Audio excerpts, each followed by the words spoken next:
Good evening, everyone. My name is Autumn Allen, and I was honored to serve as the Associates of the Boston Public Library Writer-in-Residence in 2020 to 2021, which, as you remember, was a pandemic year, so I didn't get the office, but I'm not bitter.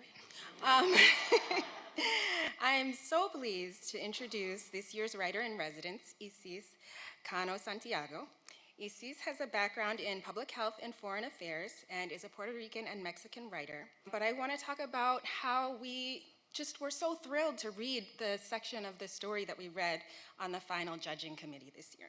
She's going to spend her year working on her young adult novel, A Hypochondriac's Guide to Love, which tells a story of two Latinx teens coming of age in 1990s Miami as they grapple with mental illness, racism, gentrification, and loss. There were a record-breaking number of applications this year, and Yssis's work stood out among the impressive list of finalists as a meaty story that would really take its readers on a journey, make us think deeply, and possibly transform us. Her writing sample showed both skill and profound sensitivity, and I am quite possibly her most eager fan. We can't wait to see how your work will turn out and evolve over this year, and we are honored to be a part of your journey. Please join me in welcoming Yssis Cano-Santiago. Good evening, everyone. Thank you, Autumn, for that lovely introduction. I want to start by thanking my wonderful mother in the audience tonight. She instilled in me at a young age a deep love of words and knowledge, and I wouldn't be here standing before you all without her unconditional love and support. I would also like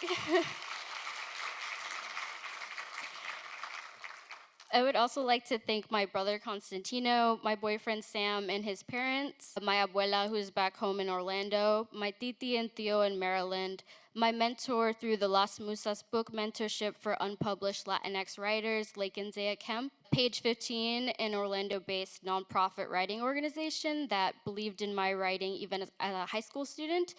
And last but certainly not least, I'd like to thank Luisa, Laura, and Vidisha, and every member of the Associates of the Boston Public Library for this incredible honor and opportunity. I am beyond excited to serve as the 2024-2025 Writer-in-Residence for the Associates of the Boston Public Library. I look forward to spending the year strengthening my novel, learning more about my characters, and further exploring this beautiful space. Tonight, I will be reading an excerpt from the first chapter of my young adult novel in progress, A Hypochondriac's Guide to Love. My novel is set in 1990s Miami and follows Tennessee Betancourt, also known as Ten. She's a young Puerto Rican artist who suffers from illness anxiety disorder, also known as hypochondria. And when we first meet her, she is on a flight home to Miami after dropping out of her first semester at New York University.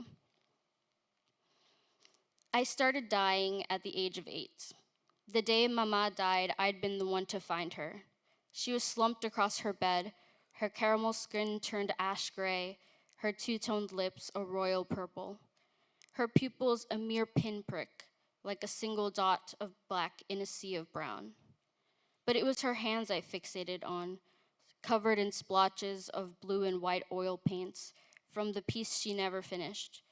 I reached for her hand, and when we touched, it was as if my bones ground to a halt and my world lost all color. The night after Mama's funeral, I tossed and turned in bed, trying not to see her face.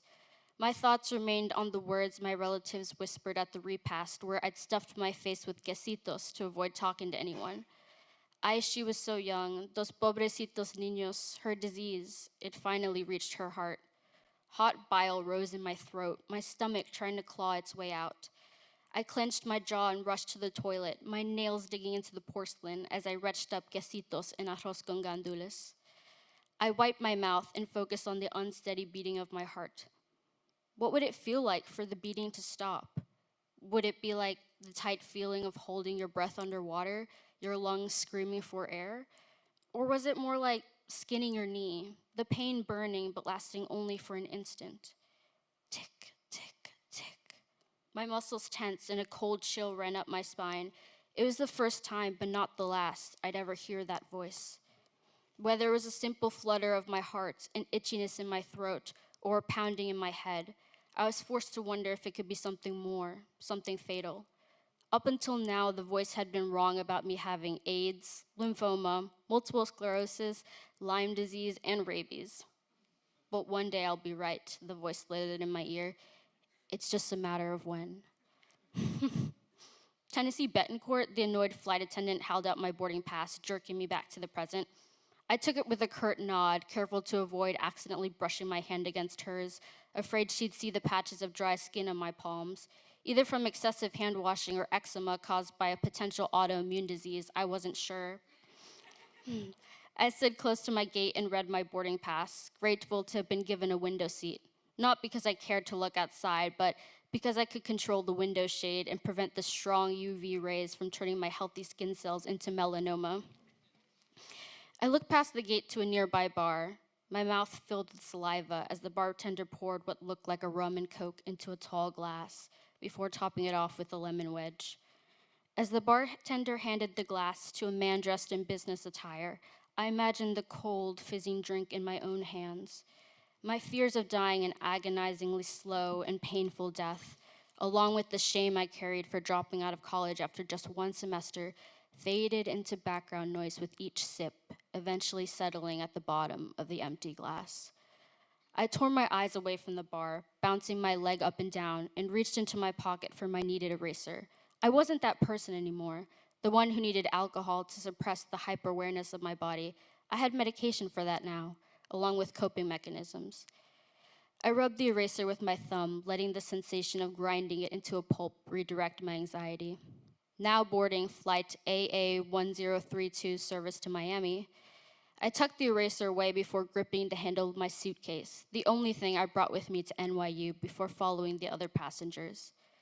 Upon finding my seat, I pulled the window shade down, buckled my seatbelt, and cleaned my hands with a wet wipe before reaching into my backpack for my headphones and Sony Walkman. Bypassing my NYU sweatshirt, sketch pad, and Mama's gouache paints, my fingers traced the spine of a 2-pound gray hardcover book, the one thing I should have left in New York. I clutched it with the same desire for reassurance I had when I first discovered it in the gloomy reference section of the public library when I was a kid. As I placed the hefty book on my lap, it triggered an involuntary reflex in my knee, which I had to convince myself wasn't a sign of a nervous system disorder. I flipped to the one dog-eared page in the entire book into the only disease whose every symptom I could recite by heart. The old woman sitting next to me squinted at the heavy-set book and leaned in, within contagion spreading distance. I held my breath as she scanned the title, A Complete Guide to Human Diseases, A through Z. Are you in medical school? She asked with a thin-lipped smile. My niece is a doctor. I closed the book. Oh, no, heat crept up my cheeks. Nursing school then? She tried again. No, I'm dying, I said. She gasped in surprise and pity. To avoid further questioning, I placed my headphones over my head, planning to drown out my impending thoughts with Enrique Iglesias. For at least a 3-hour plane ride, I could pretend I wasn't the culmination of 3 adjectives: a college dropout, an orphan, and a failed painter. Not exactly in that order. But most importantly, I could pretend a telltale butterfly rash wasn't brewing underneath the surface of my skin, a sign that I'd inherited my mother's killer. Thank you.